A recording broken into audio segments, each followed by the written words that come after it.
I started off in the service wanting to be a fighter pilot. I had grown up in Galveston, and the Air Corps came down there for gunnery and bomb practice offshore, and I had watched the fighter planes flying. That's what I wanted to do, so I was fortunate and got to do that.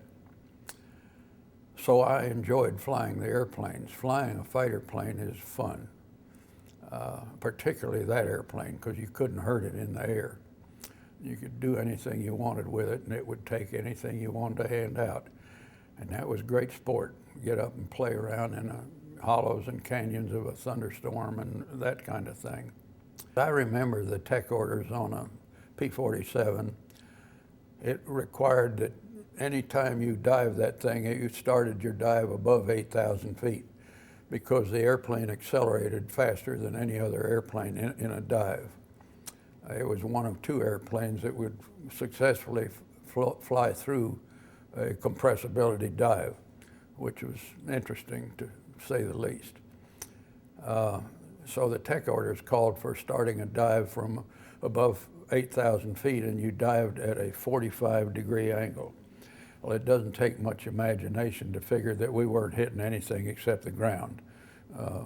At that altitude, you're too far from the target, and at that dive, we had no kind of bomb sight. You're just kind of tossing something out there. So we began to experiment, and when I say we, I have to go back to the guy who was in charge of it all, was Major at that time, Ralph Jenkins, who was our second squadron commander, the first having been killed. Major Parcell was shot down and killed strafing a train. Jenkins took the squadron over, and we were pretty demoralized. And he realized that we weren't doing much damage, so he began to experiment, and we contributed, but he was the driving force. He developed a system where instead of 8,000 feet, you came at the target at 5,000 feet. And you sat in the cockpit and watched the target till it disappeared right at the wing root, rolled the plane on its back and went right straight down. Put your gun sight on the target, released the bomb, and pulled out of the dive. And we'd be down about 700 feet, maybe 400 miles an hour at the bottom of that dive. Our accuracy went way up because you're so close to the target when you let the bomb go. And we lost fewer pilots because at that low altitude and speed, you're hard to hit. So our effect on the enemy improved a great deal, and we lost fewer guys that way. The other job was our strafing. Now we did skip bombing too. We'd come in low, like at a building, a low building, and come in below the top of the building and let the bomb go and climb up over the building and toss the bomb into the thing and blow it up. We did the same thing to trains. We'd come into the side of the train and glide bomb or skip bomb a bomb into the train and blow it up. Well, the gunnery where we were shooting our guns, I think it was mostly left up to the pilot how he wanted his guns adjusted. The guns were like 14 feet apart out in the wings, four guns in each wing.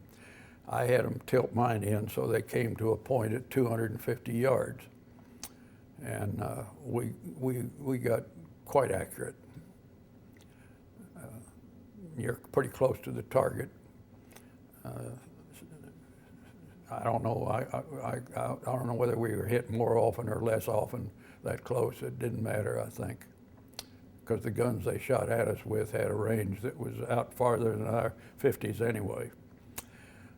But the accuracy got pretty good. In fact, quite good. I shot, and this will give you an idea of the impact of 850. You think about it, those are half-inch diameter bullets, and we used armor-piercing incendiaries. One of those things would go clear through an automobile, including the engine, and when you fired the guns, you put out 96 bullets a second. And you're talking about 850s, that's like a 4-inch shell. 96 a second, you've done some serious damage. And I shot a car, a staff car, about the size of a Chevrolet today, and rolled the thing off the road. So we had a terrific wallop. The combat aspect, though, is something else. There's absolutely nothing positive to be said about getting shot at. And my airplane got shot up a number of times, 13 times. There was also nothing fun about killing people, which we did. I only flew 13 escort missions where we escorted the big bombers. And mostly that was just sitting up there watching those big airplanes down below you. When we got over the, well, just before the Normandy invasion, we went into what was called interdiction, where we were either assigned targets on the continent or we were given an area to patrol and we hunted for something to shoot. And that's when I first got introduced to shooting people, and there's nothing positive to be said about that, particularly when the weapon you're using is 850 caliber machine guns, and you have no idea what that looks like when you shoot into a bunch of people. It's horrible. So playing with the airplanes was fun. Fighting with it is a bad business. I'm not criticizing what we did. That was our job. That's what we had to do. And if we hadn't, we'd all be speaking German today. So we did our job. It wasn't fun. And watching one of your buddies fly into the ground was no fun either. And that happened way too often. D-Day was impressive. It was, from a fighter pilot standpoint, somewhat boring. They just assigned us about a 25-mile stretch of the Cotentin Peninsula, and for 3 days from before dawn till after dark, we flew back and forth over that same 25 miles, and our job was to prevent the Luftwaffe from getting into the beachhead. They had lined the entire Cotentin and Brest peninsulas with fighters clear across the beachhead into Holland, which is why only one enemy airplane got into the beachhead. And there's a photograph of him going by. There's an ME-109, I believe, and he made one pass across the beach and got out of there. We were not allowed to go chase the enemy if we saw them. We saw them occasionally. I saw one twin-engine German bomber, a Ju-88, got close enough to where I turned. I was leading a 4-ship flight and turned toward him, and he saw us coming and flew into the clouds and didn't come out. And I wouldn't have either if I'd have been in his position. So D-Day, from an action standpoint, was boring, but looking down on the invasion fleet, which is a ringside seat that few people experienced, that was awesome. There looked like so many ships down there, you could nearly walk from shore to shore on the decks of the ships. And I got to see the battleship Texas fire those big rifles, and that's awesome sight. So from a spectator standpoint, that was memorable. St. Lo was something else. St. Lo was only about 20 minutes flying time from our little air base at Piqueville, France. Piqueville. In the movie D-Day, there's a sequence there where a parachutist hung off of a church steeple at Saint-Marglise. That actually happened. Piqueville was 4 miles from there. And our runway at Piqueville was the tech orders for a P-47 called for 5,000 feet of paved runway. The runway at Piqueville was 3,800 feet of tar paper. And we still got that overloaded airplane off the ground every time. It was a very powerful airplane. When St. Lo happened, we went down there and we caught an entire German army that was being trapped between General Patton's tanks and Montgomery's troops to the north. And we attacked that army. It was more action per minute than I had ever seen. On one day in that sequence, I flew 6 missions. And at the end of the day, I was so exhausted, I needed help to get out of the airplane, as did most of us.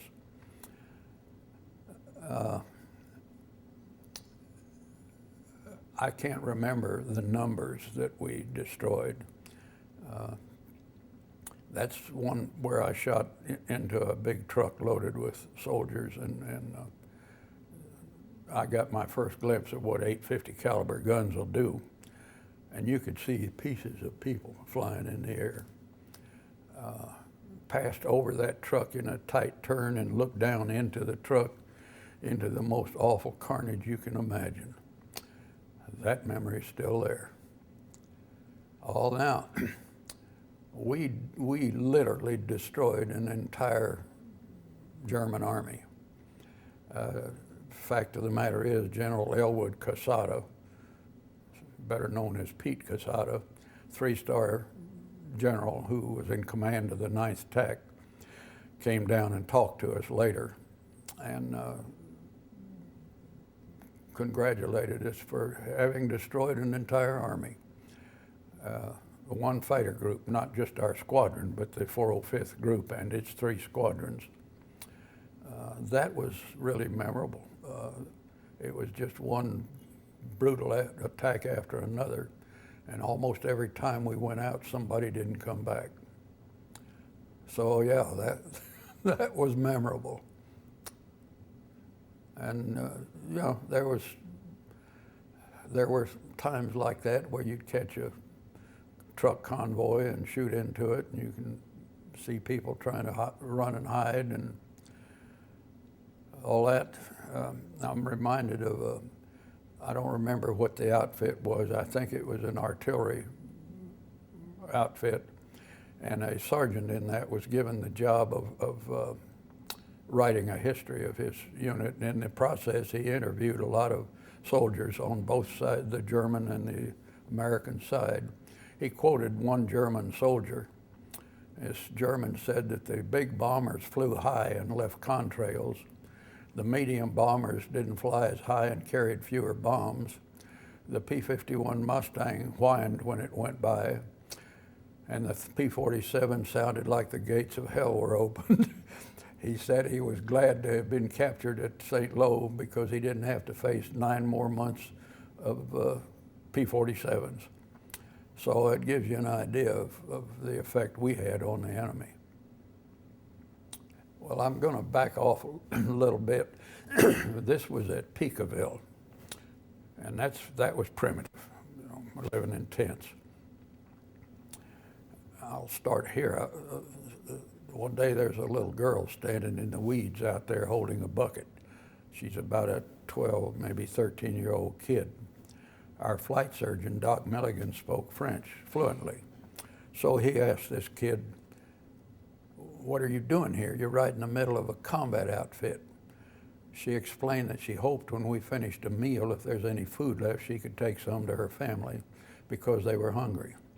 The war had killed all their animals, torn up their garden. The apple orchard, their apple orchard where we were encamped, there was no fruit left on the trees. And they were afraid to get on the road to look for food because if they did, they're probably going to get shot. Our mess sergeant was a Chinese guy by the name of Singh. So Sergeant Singh said, "Doc, you tell that girl to come back with her family 3 meals a day. We'll take care of them as long as we stay here." So we had guests for our peanut butter and jelly sandwiches. Now, Sergeant Singh came to me one day and said, "Captain, would you do me a favor?" "Oh, sure, Sarge, whatever you want." Under the wings, where on those pylons we hung bombs, but we could also hang external fuel tanks to extend the range of the airplane. And one type of those tanks, they were British made. They were made of, they held, excuse me, held 108 gallons and were made of paper mache, which was liquid proof for maybe 4 hours. Sergeant Singh mixed up 70 gallons of powdered milk, dumped in 20 gallons of mixed fruit cocktail, 25 pounds of sugar, 3 gallons of Calvados, which was a good tasting apple brandy they made in that orchard country, and maybe some other spices I don't recall, and got it all mixed up, poured it in one of those paper tanks, hung it on my airplane and said, now take that up where it really gets cold. So I climbed up to 35,000 feet and the outside air temperature is 45 degrees below zero, and slopped the airplane around like that for about a half hour to try to keep it stirred up. Rolled the plane over and dived down and landed, and they dropped the tank off the wing, chopped it open with an axe, and we had Tutti Frutti ice cream. Now that was expensive ice cream because that airplane, the engine in that airplane burned 100 gallons an hour of 130 octane fuel at cruising, 300 gallons wide open. So it was expensive ice cream. But if the sergeant wants ice cream, the sergeant will get ice cream. That's my ice cream story. To begin with, our leaders. Colonel Ferguson, he ended up a 4-star general, but Colonel Ferguson was our first group commander. He was born in Ankara, Turkey, of British parents, and he grew up in California. I have a picture of him that was given to me by a woman who grew up in his neighborhood. I have a picture of him standing beside a top-of-the-line fighter when he first was commissioned. He was a second lieutenant, and the airplane is a Boeing P-12 biplane, canvas-covered aircraft. That was his beginning, and he flew every airplane in the military inventory up into the 1950s, including the entire F-100 series. After he was transferred from us prior to the D-Day, and at that time, Lieutenant Colonel Robert Dellashaw, he's here at this reunion, General Dellashaw, he took over, and he was the same type person. They were courageous men. Both of them flew missions with us, and they didn't pick milk runs, they picked the tough ones. So they flew with us. Both of them had enough courage to not only allow us, but encourage us to experiment, see if we could find better ways to do our job.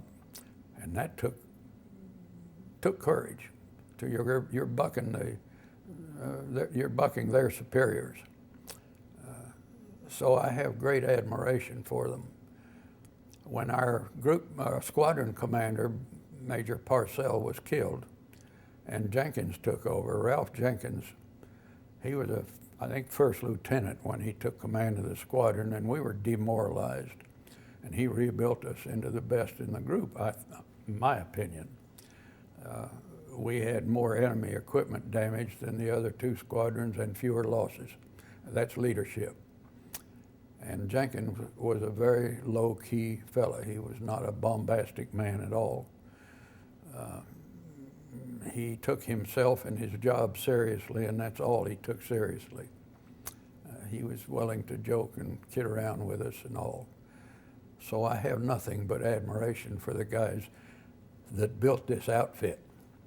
And they started, with a bunch of clerks and students and that type farmers who had no military background, and built us into a very effective fighting machine. So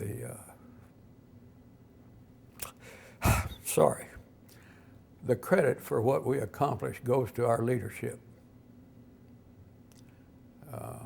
And how you can take a bunch of youngsters like that. And our average age in our squadron was 23.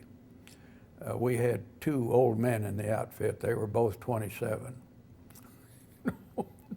One of them was a guy named Ben Savage. And I think that, let me see the picture on the back of that. Yeah, that was Ben Savage's wife on that thing. He had been in the Royal Air Force as a navigator before we got into the war. And then when we got in, he resigned and came back to the States, went through cadet training, and ended up in our squadron. he was sort of my mentor because he had a lot more experience than I did, and we were really good friends. He was shot down strafing a truck convoy. I have a picture of his grave at Normandy back when we buried him there.